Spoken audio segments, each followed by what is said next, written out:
Évangile de Jésus-Christ selon saint Luc. Quand fut accompli le temps prescrit par la loi de Moïse pour la purification, les parents de Jésus l'amenèrent à Jérusalem pour le présenter au Seigneur. Selon ce qui est écrit dans la loi, tout premier-né de sexe masculin sera consacré au Seigneur. Il venait aussi offrir le sacrifice prescrit par la loi du Seigneur, un couple de tourterelles ou 2 petites colombes. Or, il y avait à Jérusalem un homme appelé Siméon. C'était un homme juste et religieux, qui attendait la consolation d'Israël, et l'Esprit Saint était sur lui. Il avait reçu de l'Esprit Saint l'annonce qu'il ne verrait pas la mort avant d'avoir vu le Christ, le Messie du Seigneur. Sous l'action de l'Esprit, Siméon vint au temple.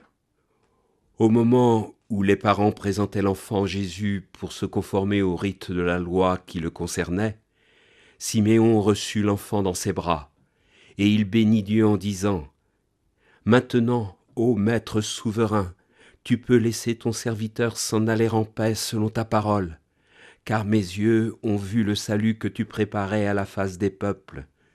Lumière qui se révèle aux nations et donne gloire à ton peuple, Israël. » Le père et la mère de l'enfant s'étonnaient de ce qui était dit de lui. Siméon les bénit, puis il dit à Marie sa mère : « Voici que cet enfant provoquera la chute et le relèvement de beaucoup en Israël. Il sera un signe de contradiction, et toi, ton âme sera traversée d'un glaive. Ainsi seront dévoilées les pensées qui viennent du cœur d'un grand nombre. » Il y avait aussi une femme prophète, Anne, fille de Phanuel de la tribu d'Aser. Elle était très avancée en âge. Après 7 ans de mariage, demeurée veuve, elle était arrivée à l'âge de 84 ans. Elle ne s'éloignait pas du temple, servant Dieu jour et nuit, dans le jeûne et la prière. Survenant à cette heure même, elle proclamait les louanges de Dieu et parlait de l'enfant à tous ceux qui attendaient la délivrance de Jérusalem. Lorsqu'ils eurent achevé tout ce que prescrivait la loi du Seigneur, ils retournèrent en Galilée, dans leur ville de Nazareth.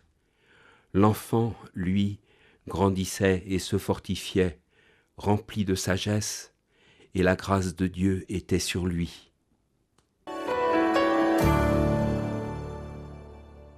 Avec la fête de la Chandeleur, au mieux de la présentation de Jésus au Temple, nous clôturons le cycle de Noël. Nous sortons des récits de l'enfance de Jésus, quoiqu'un autre événement qui relève davantage de l'adolescence du Seigneur que de son enfance nous attend encore pour la Saint-Joseph, le recouvrement de Jésus au Temple. Dans les 2 premiers chapitres de l'Évangile, selon saint Luc, aussi appelé « Enfance de Jésus », on peut noter l'omniprésence du Temple de Jérusalem. Il est au début avec l'annonce faite à Zacharie de la naissance du Baptiste, il est à la fin du chapitre 2 avec le recouvrement de Jésus au temple, et il est aussi dans le récit d'aujourd'hui, dans les versets 22 à 39. Sans compter que chaque année, la Sainte Famille fait le pèlerinage à Jérusalem. Omniprésence du temple de Jérusalem donc.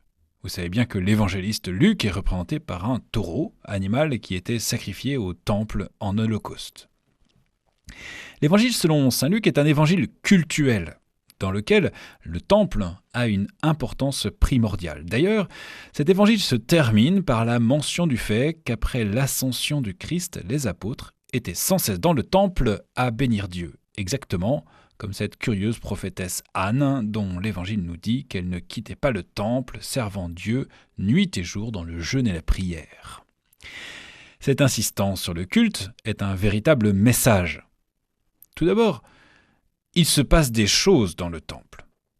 C'est un lieu de rencontre et d'émerveillement devant les grâces de Dieu. Émerveillement de Siméon et d'Anne. Émerveillement de tous ceux qui veulent bien entendre la prophétie de cette vieille veuve que tous connaissent depuis le temps qu'elle vit au temple. Cette présence du temple est aussi une manière de nous inviter à considérer la dimension cultuelle de notre foi. Cette présentation de Jésus au temple est le 4e mystère joyeux du rosaire de la Vierge Marie. Et quand nous le prions, il nous est souvent proposé de comprendre que le fruit de ce mystère est l'obéissance. Effectivement, il y a un retournement ici. Celui à qui tout culte doit être rendu, celui qui est le roi de rois et le seigneur des seigneurs, nous montre l'exemple. Il se plie au rite de l'enfance.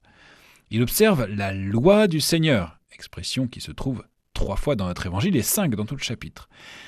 Si le Seigneur vient au temple et se plie aux obligations mosaïques, qui sommes-nous pour nous affranchir nous-mêmes du culte de notre prière à l'Église, de notre participation à l'Eucharistie dominicale? Serions-nous plus intelligents que tous les autres? Sans culte, que serait notre foi, sinon une posture purement philosophique ou la simple observance de règles morales fondées sur des valeurs dont on ne sait jamais précisément ce qu'elles sont?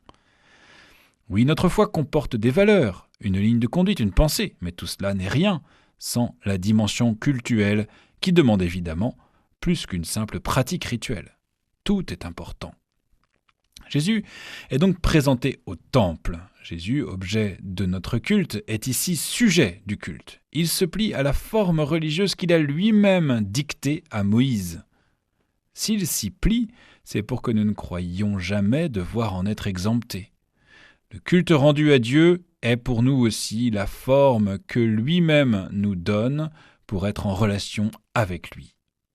Il convient de le rendre en esprit et en vérité, ce culte, à l'image de Siméon, le vieillard, plein d'espérance, et d'Anne, cette veuve, qui vit déjà de la vie du ciel. L'évangile du jour a été commenté par le père Édouard Roblot, curé de la paroisse Notre-Dame de la Paix sur Isaac.